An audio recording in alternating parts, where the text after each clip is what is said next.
Selamat datang kembali di pembahasan mendalam kita. Hari ini kita kupas tuntas bab 5 dari bukunya Stephen Kotler, The Art of Impossible. Fokusnya soal grit nih, atau kegigihan. Grit. Iya, sumber kita langsung dari bab itu. Kita mau coba pahami apa sih grit itu sebenarnya? Kenapa kok penting banget buat capai hal-hal mustahil, yang gede maupun yang kecil buat Anda pribadi? Terus gimana cara melatihnya? Oke. Seringnya kan kita mikir, oh grit itu ya tahan banting aja. Tapi ternyata, ada 6 jenis loh yang perlu diasah. Kita bongkar ya. Boleh. Ini menarik soalnya grit ini, sering disalahpahami. Bukan cuma soal, ya maju terus pantang mundur gitu. Kotler, dia kan ngutip Angela Duckworth ya, bilang, ini pertemuan passion sama perseverance, gairah dan ketekunan. Iya, passion dan perseverance. Tapi Kotler gali lebih dalam lagi. Dia lihat ini sebagai kombinasi banyak skill psikologis, bahkan neurobiologis juga. Anggap aja ini bensin jangka panjang kita gitu. Setelah motivasi awal, kayak rasa penasaran atau passion awal, mulai agak pudar. Oke. Jadi kita mulai dari si perseverance atau ketekunan itu dulu kali ya. Katanya ada 3 elemen dasar nih. Betul, 3. Yang pertama, willpower atau tekad.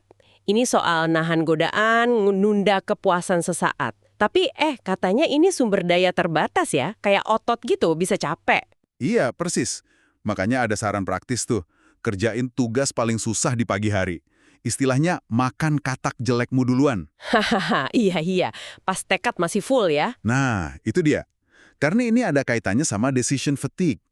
Makin banyak keputusan, makin terkuras tekad kita. Terus elemen kedua itu mindset, pola pikir. Mindset. Fix sama growth itu ya. Benar. Fix mindset itu percaya bakat ya udah dari sananya. Nggak bisa diubah. Kalau growth mindset, percaya kemampuan itu bisa dikembangin lewat usaha. Nah, risetnya Carol Dweck nunjukin growth mindset ini penting banget buat ketekunan. Kenapa tuh? Ya karena kalau kita punya growth mindset, pas ketemu susah kita nggak langsung mikir, wah emang nggak bakat nih. Tapi mikirnya, oke, strateginya perlu diubah nih. Atau harus usaha lebih keras lagi nih. Jadi nggak gampang nyerah, gitu. Iya.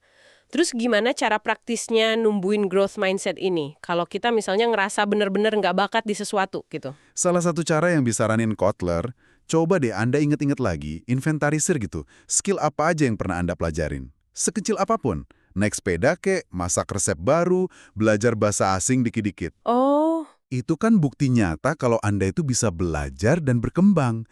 Ini bantu lawan pikiran, saya mah nggak bisa. Iya benar juga, oke. Terus elemen ketiga dari ketekunan apa tadi? Passion ya? Gairah ya? Passion, ini penggerak utamanya buat jangka panjang. Saya ingat kutipan John Irving yang dikutip Kotler tuh, jadilah terobsesi, tetaplah terobsesi. Kayaknya tanpa passion yang dalam, susah ya mau bertahan lewatin rintangan. Susah banget. Passion inilah yang ngasih alasan buat kita terus melatih tekad, buat mempertahankan growth mindset tadi. Nah, setelah paham fondasi ini, tekad, pola pikir, gairah, baru kita lihat gimana peak performers itu melatih grit di 6 area kunci, menurut Kotler. Oke, 6 area latihan. Apa aja tuh? Pertama, grit untuk mengontrol pikiran. Ini soal kebersihan mental, gitulah. Kebersihan mental, maksudnya? Ya, latih self-talk positif. Misalnya pas lagi ragu, ingat-ingat lagi kapan kita pernah berhasil. Terus, praktik gratitude, syukur. Ini simple tapi efeknya gede. Geser fokus dari ancaman ke hal positif yang kita punya. Sama latihan mindfulness. Mindfulness, menyadari jeda antara pikiran dan perasaan itu ya? Betul. Biar kita nggak reaktif aja, ada pilihan respons.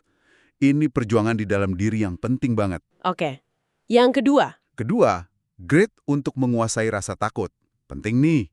Kotler bilang, orang paling berani pun takut kok. Yang beda itu responsnya.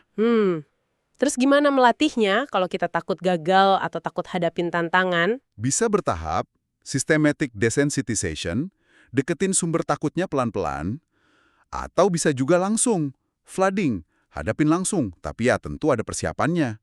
Rasa takut itu bisa jadi kompas loh, nunjukin area mana kita bisa tumbuh. Wah, menarik. Oke, ketiga. Ketiga, grit untuk tetap prima saat kondisi terburuk. Maksudnya, latih diri Anda buat tetap bisa kerja bagus pas lagi capek atau stres. Contohnya gimana tuh? Kotler cerita dia latihan pidato sambil naik gunung. Udah gitu, pas sore setelah kerja seharian. Tujuannya, biar kita biasa berfungsi efektif walau kondisi lagi nggak ideal. Pas deadline mepet, pas tekanan tinggi, kita udah terlatih. Wih, mantap. Keempat sekarang. Keempat, grit untuk melatih kelemahan.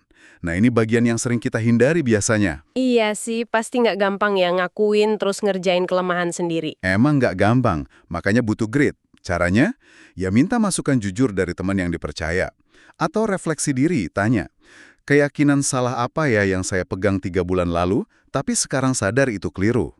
Kalau udah ketemu, fokus perbaiki akar masalahnya. Jangan cuma nutupin gejalanya. Butuh berani sama rendah hati ya ini. Oke, kelima. Ini katanya sering kelewat ya, grit untuk pemulihan atau recovery. Kok pemulihan butuh grit, bukannya tinggal istirahat aja? Nah, itu dia. Karena pemulihan yang efektif itu butuh disengaja, butuh usaha.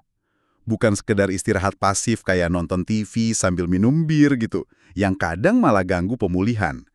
Kotler nekenin active recovery. Active recovery itu contohnya? Peregangan ringan, mungkin sauna, sesi mindfulness yang lebih lama, jalan santai di alam. Pokoknya aktivitas ringan yang bantu badan dan pikiran pulih beneran. Nah, memprioritaskan pemulihan aktif pas kita lagi capek, itu butuh disiplin, butuh grit. Biar nggak burnout dan performa jangka panjang kejaga. Oh gitu, oke. Jadi kalau disimpulin ya, grit atau kegigihan ini bukan sifat bawaan ada atau nggak ada gitu ya. Tapi ini tuh sekumpulan skill yang bisa banget dan bahkan harus dilatih secara sadar. Bener banget. Mulai dari ngelola tekad, punya growth mindset, jaga passion, sampai aktif ngelola pikiran, hadapi takut, perbaiki kelemahan, sama pemulihan yang benar. Kenapa ini relevan buat Anda semua? Ya karena jalan ke tujuan besar, apapun itu pasti bakal susah kan? Kegigihan inilah yang bikin Anda terus jalan. Persis. Anggap aja grit itu otot mental. Nggak tiba-tiba jadi kuat, tapi dibangun lewat latihan konsisten di 6 area tadi. Dan semua saling terkait, saling nguatin. Latihan ngelola pikiran, bantu hadapi takut. Pemulihan yang bagus, kasih energi buat garap kelemahan. Semuanya nyambung. Sebagai penutup nih, coba deh Anda renungin sebentar. Dari 6 jenis grit yang kita obrolin tadi, ngontrol pikiran, nguasain takut, tetap oke pas sulit, latih kelemahan, pemulihan, plus fondasi ketekunannya, mana yang kayaknya paling menantang atau paling perlu Anda latih saat ini? Mungkin nemuin jawaban itu langkah pertama paling penting buat bangun grit Anda sendiri menuju kemustahilan versi Anda.